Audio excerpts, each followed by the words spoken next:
Welcome to Activist. I'm Gareth. And I'm Jackie.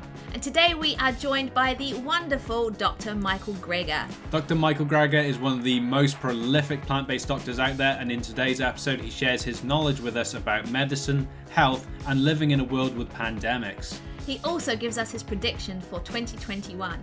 Do you want a sneak peek? Best you start watching. If you enjoy this content, then please subscribe to our YouTube channel, smash that like button, drop a comment below if you've learned something from this episode, and we hope you enjoy this as much as we did.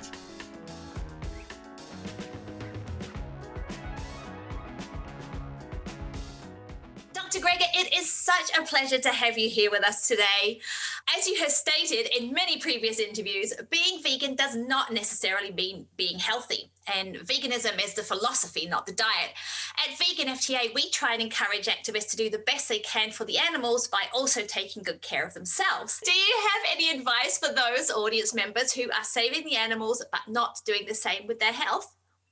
You are an animal too. You deserve to be saved. You want animals to live long, healthy lives? Well, I want you to live a long, healthy life. Compassion starts at home.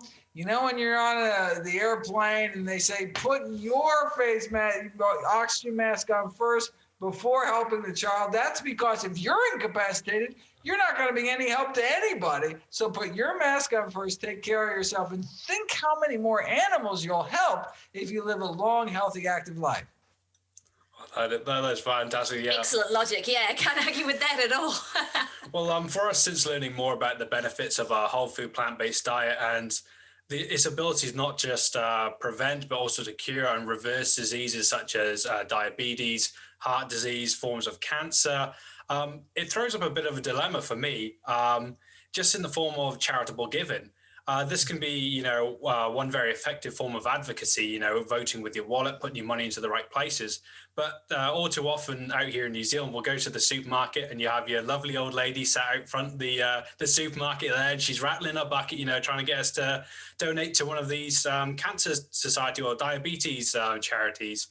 And they're all lovely people, going out there for the best sort of interest there. But she's got sausages on the barbecue at the same time, Yeah. So it's kind of when we already have these answers through the whole food plant-based diet on how to cure and prevent some of these diseases, how can we best support and how can we best give and use our voting power, I guess. We want to make sure that we put our money in the right places. So what do we do? What's your advice on dealing with this dilemma? Oh, well, a new organization, there's an organization in Australia and New Zealand, kind of a counterpart to Physicians Committee for Responsible Medicine in the United States and the Physicians Association for Nutrition in Europe. I just heard about them. Let me see if do you know the name offhand? I can pull it up. Oh, there's a couple. There's Evidence-Based Eating. I never heard of them. Oh, they're great. Evidence-Based Eating. There is it Doctors for Nutrition, I believe? Oh, is it? Is it that easy? It could be. Yeah, we do have it is. Doctors for Nutrition. That's the group I was thinking of. So there's a lot of good places, a lot of good groups that are doing a lot of good things. And in general, certainly with my giving, try to treat the cause of the problem. So instead of mopping up the floor, we want to turn off the sink for an overflowing sink. So that's why, these are lifestyle diseases. And so instead of just trying to invest money in trying to find better drugs to slow down the rate at which diabetics go blind and lose their kidney function and lower limb amputations, well, how about treat the reason people get diabetes in the first place to prevent that whole long cascade of events instead of just slowing people's rate of decline, actually reverse it. And so there are wonderful groups out there which are informing people about the cause of lifestyle medicine.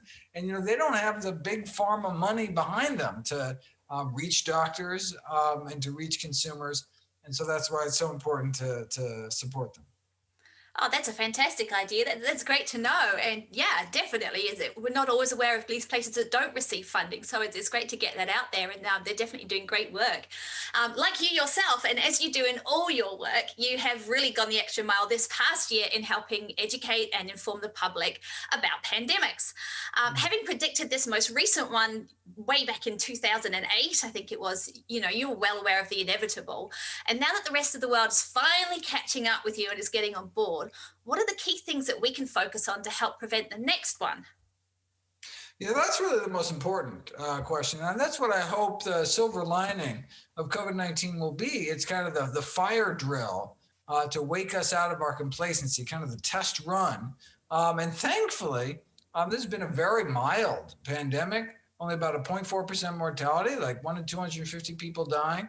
And so we really got off lucky. According to the US CDC, the best prediction for the next pandemic virus after COVID-19 is a bird flu virus known as H7N9, which is 100 times deadlier.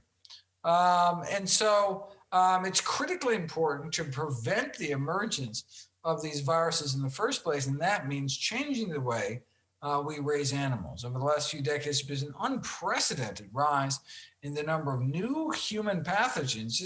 Wait a second, where are they emerging from? Mostly from animals. The AIDS virus emerged from the bushmeat trade in Africa. The mad cow disease was because we turned cows into carnivores and cannibals. SARS and COVID-19 traced back to the wild animal trade. About our last pandemic, swine flu in 2009, wasn't born in some backwater wet market in Asia, but was largely made in the USA, right here in North America, in these industrial pig factories. And so, how we raise animals can have global public health implications. When you crowd thousands or tens of thousands of animals in these cramped, filthy football field-sized sheds to lie beak to beak or snout to snout atop their own waste, it's just a breeding ground for disease. There's the sheer numbers, the overcrowding, the stress crippling their immune systems, the ammonia from the decomposing waste burning their lungs, the lack of fresh air, lack of sunlight. You put all these factors together, what you have is really kind of perfect storm environment for the emergence and spread of new so-called super strains of influenza. So, bottom line is not worth risking the lives of millions of people for the sake of cheaper chicken. Oh, that's for sure. So true. I'd highly recommend our viewers, if they haven't already, go and check out some of your videos that you've done and some of your articles and blogs on your website, nutritionfacts.org, because, they can fill in even more detailed picture of what you're talking about there. And you have some incredible books as well. How Not to Die, of course. We should have it in front of us, didn't we? Everyone knows what that cover looks like. It's an amazing cover. It's just the best title ever, I think, for the book. But this year as well, you did the How to Survive a Pandemic book. And I should point out as well to our viewers that 100% of the proceeds go to charities as well. So you're not only educating yourself, you are advocating for change, which is fantastic. Even more of a reason to rush out and buy them, definitely. Aye, but can you recommend some key resources in regard to COVID and zoonotic diseases our followers can check out? So those who wish to take up these debates with folks out in the street can be a little bit more informed and prepared. Yeah, well, the best source I know of is the work that I put together. But you're right, it's part of a video series. And so you can just watch all my COVID videos on nutritionfacts.org. And that should really give you a good idea of where these viruses come from in the first place, the kind of coronaviruses that are infecting livestock that we're concerned about, jumping species, as well as bird flu, swine flu. And what we can do to prevent the next one, as well as taking care of ourselves right now. Think about the key risk factors for a severe case of COVID-19: obesity, heart disease, diabetes, high blood pressure, all of which can be prevented, arrested, or reversed with a healthy enough plant-based diet. Absolutely. It's like you say, it's time that we woke up. And you've got something like over 2,000 videos on your platforms that's there's no excuse for us not to be educated, is it? And we are so fortunate to have such treasures in the medical field like yourself, fighting to be heard and teaching us how we can save ourselves by simply eating the food that nature intended us to eat. However, I think it would be fair to say that you are by far one of the most prolific advocates, if not the most prolific. And we followed you for a long time. I've heard Rip Esselstyn say that you just never stop, and not a day goes by that I don't wake up in the morning and there isn't some new mind-blowing information from you in my email inbox. So thank you for that. And I'm sure I speak for many out there when I say thank you from the bottom of our hearts for everything that you do for all of us. You campaign so fiercely and unendingly for the truth, to be known when it comes to health and nutrition. What is it that keeps that fire burning? Well, originally it was my grandmother. That's what got me involved in all this. I was just a kid when my grandma was sent home in a wheelchair to die. She was diagnosed with end-stage heart disease. She already had so many bypass operations, she basically ran out of plumbing at some point, confined in a wheelchair, crushing chest pain. Her life was over at age 65. But then she heard about this guy, Nathan Pritikin, one of our early lifestyle medicine pioneers. What happened next is actually detailed in Pritikin's biography. It talks about Frances Greger, my grandma. She was one of the death's door people who showed up. They wheeled her in, but she walked out. And though she was given her medical death sentence at age 65, thanks to a healthy diet, she was able to enjoy another 31 years on this planet to age 96 to continue to enjoy her 6 grandkids, including me. So that's why I went into medicine. That's why I practice lifestyle medicine, why I started nutritionfacts.org, why I wrote the book, How Not to Die, why all the proceeds from all my books are all donated directly to charity. I just want to do for everyone's family what Pritikin did for my family. Well, thank you for sharing that story. When we were writing our questions for this, we were hoping you bring that up because I just love hearing that story. And I think there's so many people out there who can hopefully, well, they can't relate with the victory within it, but they can relate with their family members, unfortunately, going through these circumstances. Exactly. And the fact it's not too late. Your grandmother was in his 60s when this happened. I know people that are in their 70s that are like, oh, it's too late for me to make these changes. It's obviously not. Who wouldn't want another 30 years on this planet? It's never too late to start eating healthier, never too late to stop smoking, never too late to start getting active. Yeah, but it's fantastic the work that you're now doing, spurred by that fire. And when facing a seemingly impossible task, such as systematic change and the huge cultural shift that goes against us, pushing for a more whole food plant-based diet and in our case, a vegan lifestyle. For some of our advocates and activists, for you, someone who's just persevered so hard through all of your trials along the way, do you have any advice for them to stay resolute in their cause? Oh, well, all you have to do is think of the lives saved. So for me, it's the people saved. For them, presumably it's the animals saved. But, you just have to look. I just have to look into the face of my patients and their families, and people can look at the face of the lambs and the, and the pigs that are they may have played a role in saving. And it kind of just reignites the spark that got you to do this in the first place. The day-to-day drudgery, you can lose the focus. And so you can be reminded by that really hands-on work. So, presumably if someone's doing, campaigning work, they're working in politics, they're working in policy, they're kind of removed from what's happening on the ground. So, hey, is there some kind of farm sanctuary you can go volunteer at? And just give a pig a belly rub or something. Remind yourself what's actually happening here, and why. The next day you're going to be that much more fired up, even if you're just doing paperwork all day, because it's that emotional sense, that really guttural sense of the emotion of why you're doing it.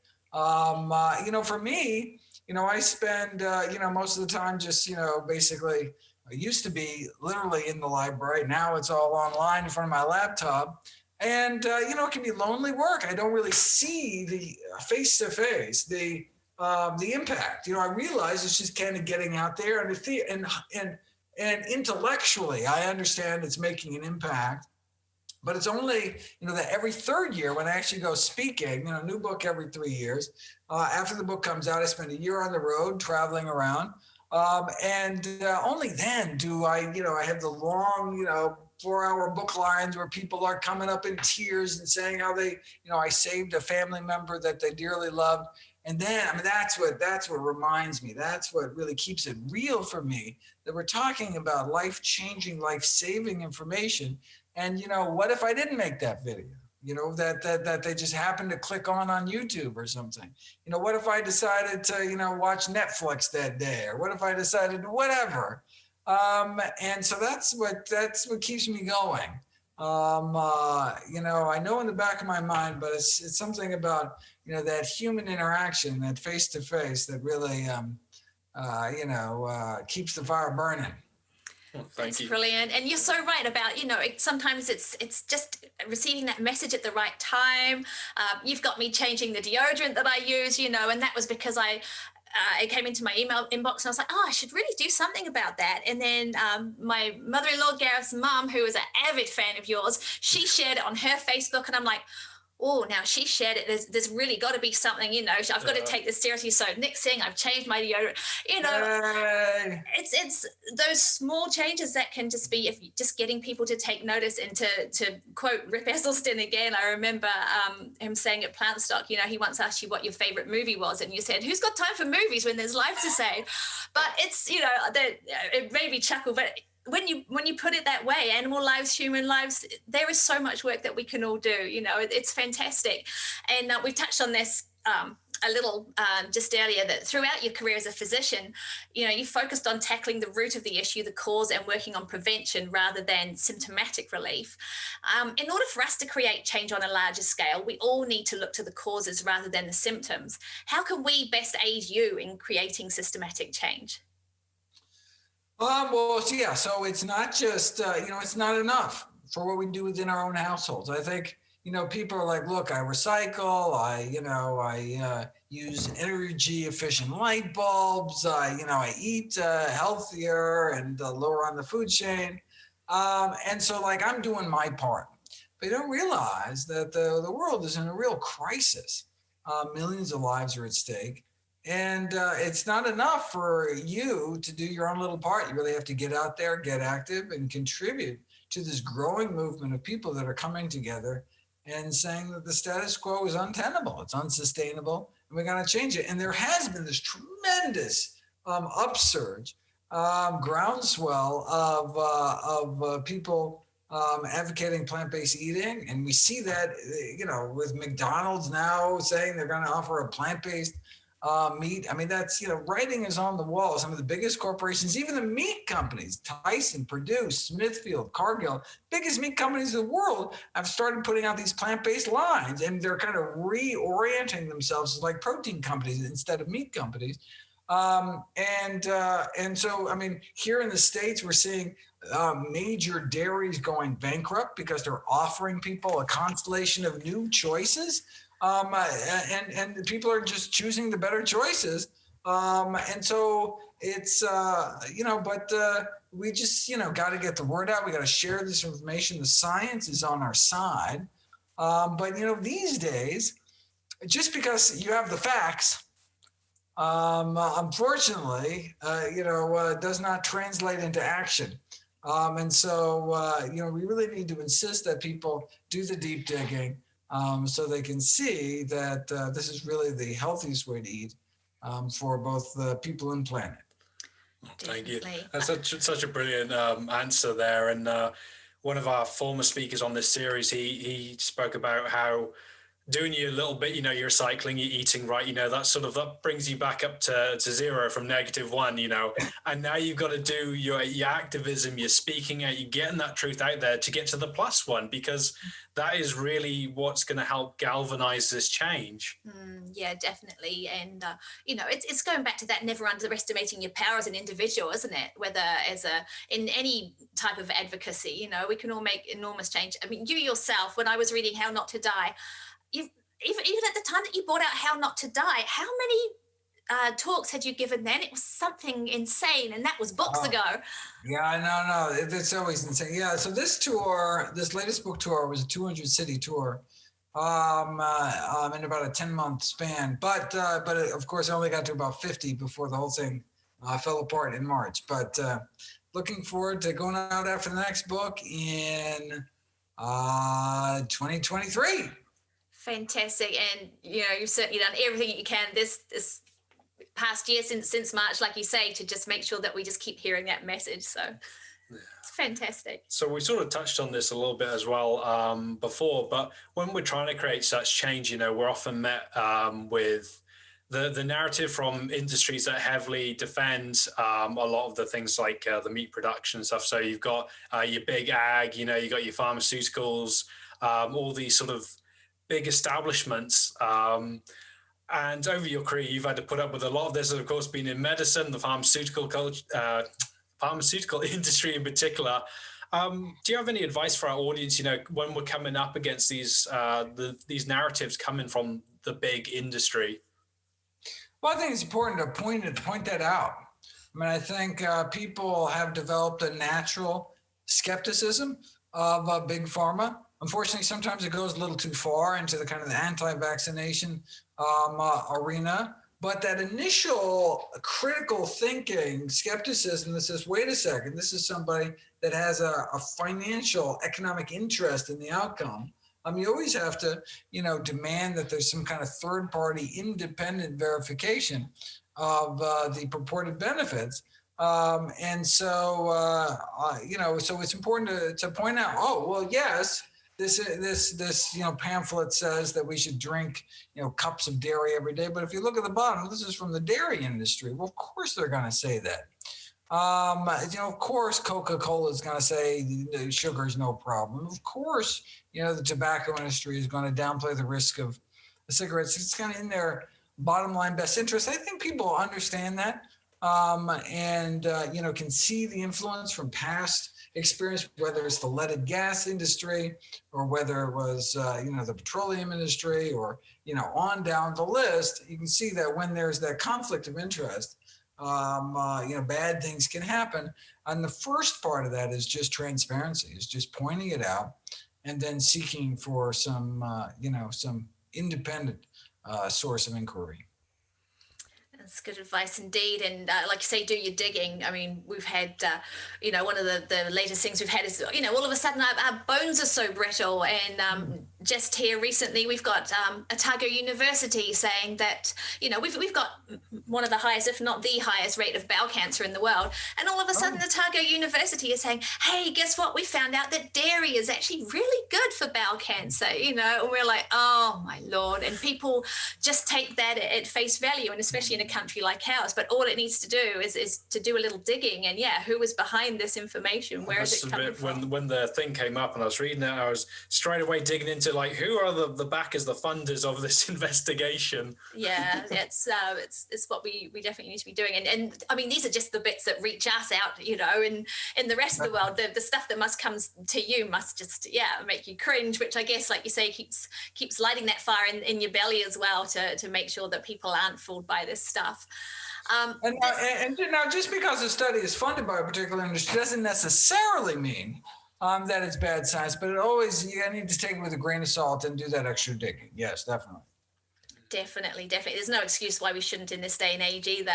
And Right. And this year, when so many of us have been stuck at home, we've been very fortunate over here in New Zealand. But many other people around the world as well have understandably described 2020 as a terrible year, and have been really looking forward to 2021 as if a new year is magically going to make everything better.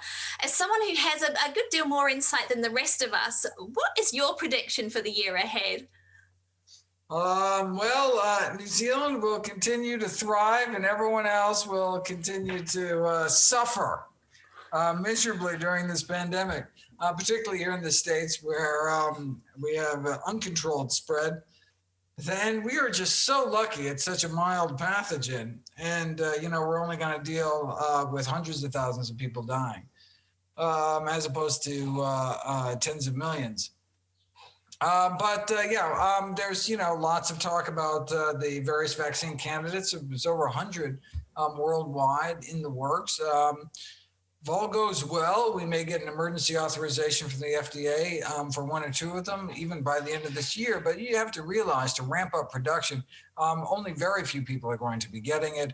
The general public is not expected to actually get access to this vaccine until next summer. So we shouldn't expect sufficient vaccination until next fall, so fall 2021. And only if people actually rally behind and get vaccinated will enough individuals be immune that we can actually slow down the spread of this virus. So sadly, we are we continue to be in for a long ride, but it's not going to last forever. We're going to get through it. And then the focus really has to be on preventing something even worse down the road. You're already a best-selling author, physician, international speaker, prolific blogger and vlogger, and received awards for your contribution to lifestyle medicine. What is next for Dr. Michael Greger? Can you possibly achieve any more at the moment? The next book, How Not to Age, on all the longevity research. Going to be starting it in January, and will be published, if all goes well, December 2022. Oh, brilliant. Fantastic. I'm looking forward to that already. Definitely. Back on the road in 2023, again, if all goes well. Well, That's fantastic. We'll have to just hope that we don't age too much in the time between then, won't we? I know. And before these vaccines and all these other wonderful things that are going to come out of future, hopefully not too distant future. In the meantime, we can just keep filling up our daily dozen. You've got us both on the daily dozen. That got us eating so many more plants. So fantastic. You really, really did that work so well. And yeah, it's just about boosting our resilience, isn't it? And eating the right things, eating lots of plants, doing what we can. Do it.